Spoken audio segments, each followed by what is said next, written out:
Silver takeover. China's hidden squeeze, the 25K margin nuke, and the path to $100. While the world watches stock tickers and crypto charts, a silent accumulation is happening in the shadows. China isn't just buying silver, they're cornering it. Every solar panel, every electric vehicle, every circuit board requires silver, and the supply running out fast. Right now, traders are sitting on $25,000 margin positions, unaware they're one move away from total liquidation. The question isn't if silver hits $100. The question is, will you recognize the pattern before it's too late? Because by the time this appears on mainstream news, the game will already be over. Welcome to Currency Archives. If you've spent decades watching markets, reading between the lines of economic policy, and understanding that the real moves happen long before the headlines catch up, then you're in the right place. This isn't content for the impatient. This is strategic intelligence for those who remember when information was earned, not scrolled. If that resonates with you, I'd appreciate if you'd subscribe to this channel, the way you might bookmark a trusted source you return to for clarity. And please, let us know in the comments, where in the world are you watching this from today? Now, let's begin. In the spring of 2020, while the world locked down and markets crashed, something unusual began happening at the port of Shanghai. Silver shipments arrived quietly, consistently, and in volumes that didn't match any official announcement. No press releases, no government statements, just containers moving through customs, disappearing into warehouses that weren't marked on any public registry. The traders in London noticed first, then the refiners in Switzerland. The numbers didn't add up. China's industrial demand for silver was growing, yes, but not at this rate. Solar panel production had increased, electronics manufacturing was expanding, but the import volumes were exceeding even the most generous consumption estimates by nearly 40%. Someone was buying far more than they were using, and they were doing it without explanation. This wasn't new behavior. China had done this before. Between 2005 and 2010, Beijing quietly accumulated rare earth elements, neodymium, dysprosium, terbium, metals most people had never heard of, but which were essential for everything from smartphone screens to missile guidance systems. The world barely noticed. Western analysts assumed it was industrial stockpiling, routine government planning, nothing unusual for a manufacturing economy of China's scale. By 2010, China controlled 97% of global rare earth production. Then, in September of that year, a Chinese fishing trawler collided with Japanese Coast Guard vessels near disputed waters. Japan detained the crew. Beijing's response was swift. Rare earth exports to Japan stopped immediately. Within weeks, prices spiked. Japanese manufacturers scrambled. Global supply chains buckled. The message was clear. Control the resource, control the leverage. Now, 15 years later, the same pattern is repeating with silver. But this time, the stakes are exponentially higher. Silver isn't just a niche industrial input. It's the backbone of the green energy transition. Every solar panel requires approximately 20 grams of silver. Every electric vehicle uses between 25 and 50 grams. Grid infrastructure, 5G networks, medical devices, all depend on silver's unmatched electrical conductivity, and the demand curve is vertical. Global solar installations are projected to triple by 2030. Electric vehicle production is doubling every 18 months. The International Energy Agency estimates that silver demand from green technologies alone will increase by 250% within the next decade. Meanwhile, mine production has plateaued. The world's largest silver-producing nations, Mexico, Peru, China itself, are not discovering new deposits at rates that match depletion. Ore grades are declining. The easy silver has already been extracted. Recycling cannot close the gap. Unlike gold, which sits in vaults and jewelry and can be easily reclaimed, silver gets consumed. It's used in tiny quantities, spread across millions of products, often in forms that make recovery economically unviable. The math is simple. Demand rising, supply stagnant, inventory draining. Yet prices remain suppressed. How? The answer lies in the paper market. The COMEX Futures Exchange in New York trades silver contracts representing billions of ounces, most of which don't exist in physical form. These paper contracts create the illusion of abundant supply, allowing prices to be managed through financial engineering rather than actual metal. But China isn't playing the paper game. They're accumulating the physical metal. Between 2020 and 2024, China's net silver imports exceeded 600 million ounces. Official statistics show industrial consumption at roughly 420 million ounces during the same period. Where did the remaining 180 million ounces go? No one knows. Hong Kong plays a critical role in this opacity. Silver flows into Hong Kong's vaults, gets refined, recast, and disappears into mainland China through channels that bypass conventional tracking systems. The Shanghai Gold Exchange, which also handles silver, operates under rules that don't require the same transparency as Western exchanges. What's clear is this: while Western investors trade silver on screens, China is quietly stacking the physical metal in volumes that suggest preparation, not speculation. This is strategic resource positioning, the kind that takes years to build and becomes visible only when it's too late to counter. By the time the market realizes the physical metal isn't available at quoted prices, the leverage will already be established, and the next phase will begin. There's a trader in Chicago who hasn't slept properly in 3 weeks. His name doesn't matter. His firm doesn't matter. What matters is the position he's holding. 12 silver futures contracts on the COMEX exchange. Each contract represents 5,000 ounces of silver. At current prices, hovering near $28 per ounce, that's roughly $1.4 million in notional exposure. But here's the thing about futures. He didn't need $1.4 million to enter this trade. He needed $25,000. That's the margin requirement, the deposit, the leverage that makes commodity trading accessible and devastatingly dangerous. Right now, silver is trading sideways. His position is neither winning nor losing significantly. But he knows something most retail investors don't understand. The exchange can change the rules at any moment, and when they do, fortunes evaporate in hours. The COMEX doesn't operate like a stock market where you buy and hold indefinitely. It's a derivatives battlefield where leverage amplifies everything: gains, losses, and most importantly, control. Every futures contract is a promise to deliver physical silver at a future date, but 98% of these contracts never result in actual delivery. They're closed out, rolled over, or cash settled before expiration. It's a paper system built on top of a physical market. And that disconnect is where the real game is played. Margin requirements exist theoretically to ensure market stability. If you're controlling $140,000 worth of silver with only $25,000 in deposit, the exchange needs assurance you can cover potential losses. But margin isn't fixed. When volatility spikes, when prices swing violently, when the exchange decides the market has become too risky, they raise margin requirements. Suddenly, that same position doesn't require $25,000 anymore. It requires $40,000 or $60,000, and traders have 24 hours to deposit the difference. If they can't, their positions get liquidated automatically, sold into the market regardless of price. No appeals, no extensions. This isn't theoretical speculation. It happened before. April 2011, silver was surging. The price had climbed from $18 in August 2010 to $49 by late April 2011. Retail investors were piling in. Momentum was explosive. Headlines screamed about silver heading to $100. Then, on April 26th, the CME Group, the entity that operates COMEX, announced a margin increase. Not a small adjustment, a massive hike. Within 9 days, they raised margin requirements 5 times, from $9,000 per contract to $21,000. Traders who were profitable on paper suddenly faced margin calls they couldn't meet. Forced liquidation began.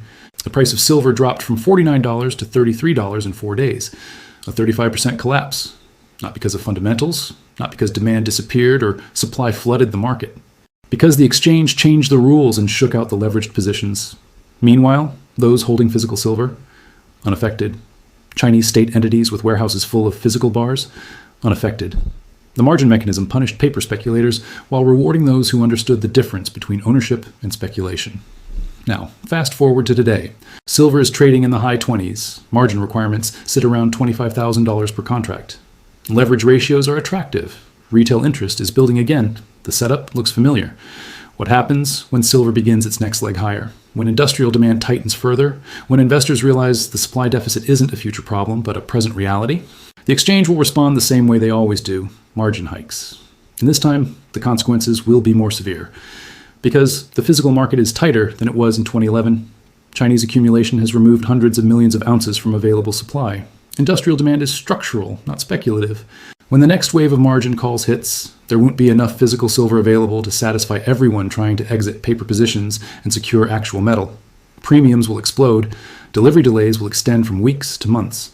The paper price and the physical price will diverge so dramatically that the entire pricing mechanism will be questioned. The trader in Chicago doesn't know this yet. He's watching his screen, analyzing charts, confident in his position.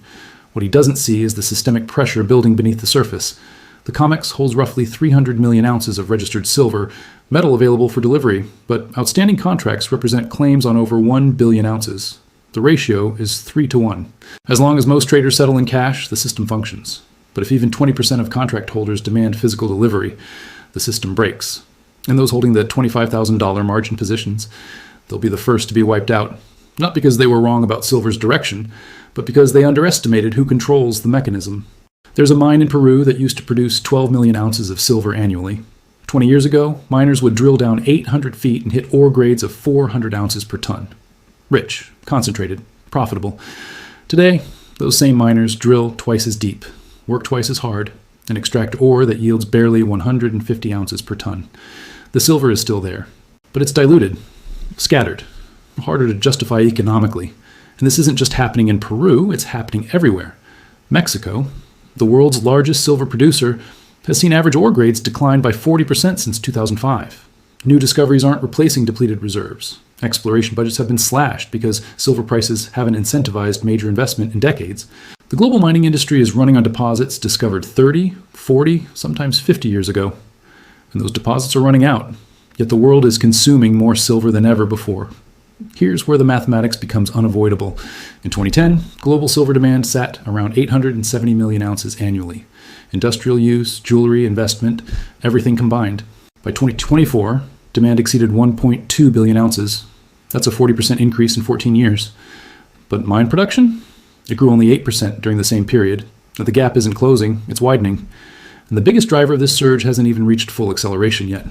Solar energy. Every solar panel manufactured today requires approximately 20 grams of silver. That doesn't sound like much, until you realize the world is installing photovoltaic capacity at unprecedented rates. In 2023 alone, global solar installations exceeded 400 gigawatts. That consumed roughly 160 million ounces of silver, nearly 15% of total global supply. By 2030, the Solar Energy Industries Association projects installations will triple. Triple. That means silver demand from solar alone could exceed 450 million ounces annually, more than a third of current total mine production, from just one sector. Add electric vehicles. Each EV contains 25 to 50 grams of silver in electrical components, battery management systems, and charging infrastructure. Global EV production in 2023 reached 14 million units. By 2030, analysts project 50 million units annually. That's another 125 million ounces of silver demand, locked into vehicles that won't release that metal back into circulation for 15 to 20 years. Then there's 5G infrastructure, medical devices, water purification systems, antibacterial coatings, silver's unique properties, highest electrical conductivity of any metal, highest thermal conductivity, unmatched reflectivity, make it irreplaceable in applications where performance cannot be compromised. There is no substitute that matches silver's efficiency in these critical technologies. Engineers have tried. Copper is cheaper but less conductive. Aluminum is lighter but thermally inferior. Gold is more conductive but economically prohibitive. Silver sits at the perfect intersection of performance and cost, which is why demand is inelastic. When industries need silver, they buy it regardless of price, because the alternative is production failure. Now, what about recycling? Can't old electronics, demolished solar panels, and scrapped vehicles provide enough reclaimed silver to fill the gap?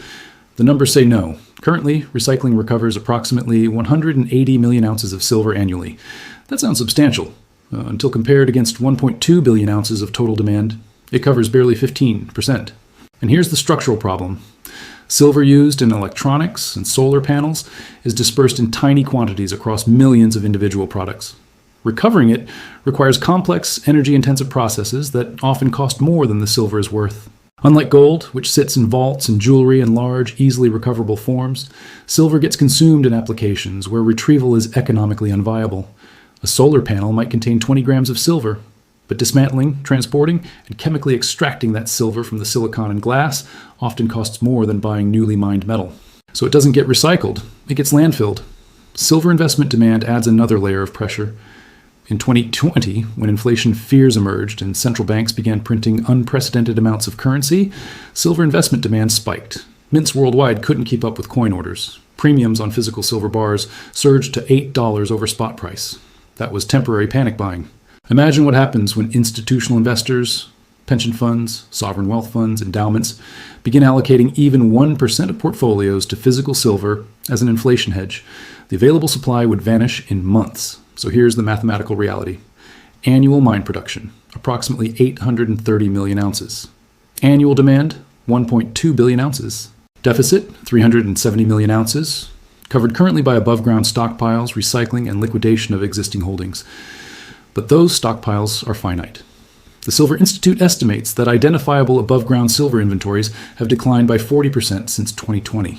COMEX warehouses hold 300 million ounces, but that's claimed against contracts representing 3 times that amount. London vaults are draining, ETF holdings are being withdrawn and converted to physical bars. At current deficit rates, the available buffer will be exhausted within 36 months. And when it's gone, price becomes irrelevant because you can't buy what doesn't exist. $100 per ounce isn't a speculative target. It's the minimum price required to either ration demand or incentivize enough new production to bounce the market. And based on current trajectories, that realization is no longer years away. It's approaching fast. There's a CEO in Germany who made a decision 6 months ago that his board thought was excessive. He ordered his procurement team to secure 18 months of silver inventory for the company's electronics manufacturing division. Not the standard 3-month rolling supply, 18 months. The CFO protested. Tying up that much capital and raw materials violated every just-in-time inventory principle the company had operated on for 2 decades. But the CEO had read the supply reports. He'd seen the delivery delays starting to appear in industry newsletters. He'd noticed the premiums creeping higher on physical metal, even while futures prices remained stable. He didn't wait for confirmation. He acted while silver was still available. That decision, made quietly in a boardroom in Stuttgart, represents the kind of strategic thinking that separates those who survive supply shocks from those who become casualties of them. Because here's what most people misunderstand about commodity squeezes. By the time everyone recognizes the crisis, the opportunity to respond has already passed. In March 2020, when pandemic lockdowns began, there was a brief 2-week window when physical silver became nearly impossible to purchase. Mints stopped selling. Dealers had no inventory. Premiums spiked to $12 over spot price. People who wanted to buy silver, who had cash ready, who understood the moment, couldn't acquire it at any reasonable price. Meanwhile, those who had positioned 6 months earlier, when silver was $18 and readily available, simply held their metal and watched the chaos unfold. Timing in markets is often discussed as if it's about predicting exact price peaks and bottoms. It's not. It's about recognizing structural imbalances before they become obvious. Right now, silver sits in a peculiar position. Futures prices hover in the high 20s. Mainstream financial media rarely mentions it. Retail investors are distracted by cryptocurrencies and tech stocks. Institutional allocations to precious metals remain historically low. Yet beneath this apparent calm, the supply deficit is widening every quarter. This creates what strategists call an asymmetric opportunity. The downside is limited. Silver has industrial value floors. It cannot go to zero, even in severe economic contractions. Silver maintains utility value because of its irreplaceable role in essential technologies. But the upside? Structurally uncapped. If physical supply becomes genuinely scarce, if Chinese accumulation continues, if solar and EV demand accelerates as projected, if even a small percentage of investment capital rotates into physical silver, the repricing won't be gradual. It will be violent.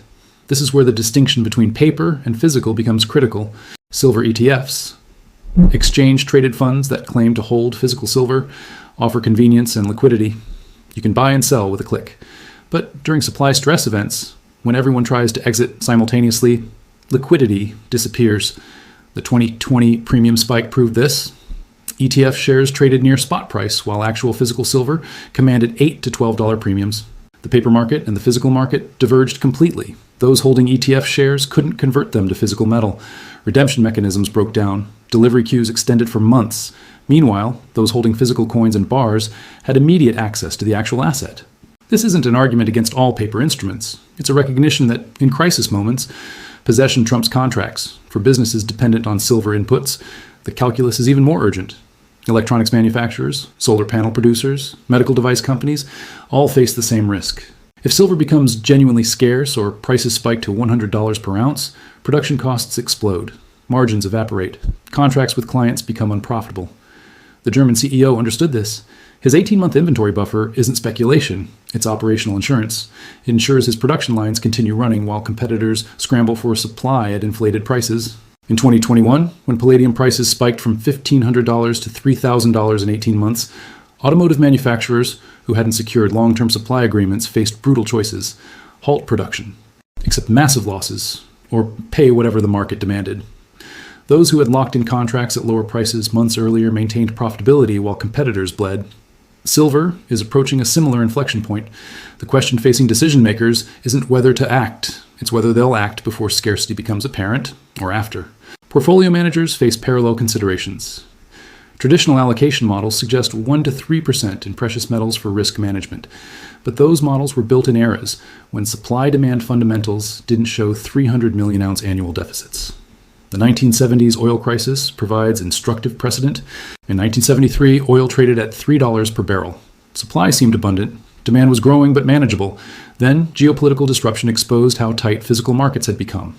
Within 18 months, oil hit $12, a 400% increase. Those who positioned early, who recognized the structural deficit before the crisis, preserved wealth and purchasing power. Those who waited for confirmation watched their energy costs quadruple. Silver's setup mirrors that pattern, deficit accumulating quietly, prices suppressed by paper markets, physical inventory draining, geopolitical tensions rising around key supply sources. The mechanism is in place. What's missing is the catalyst, and catalysts don't announce themselves in advance.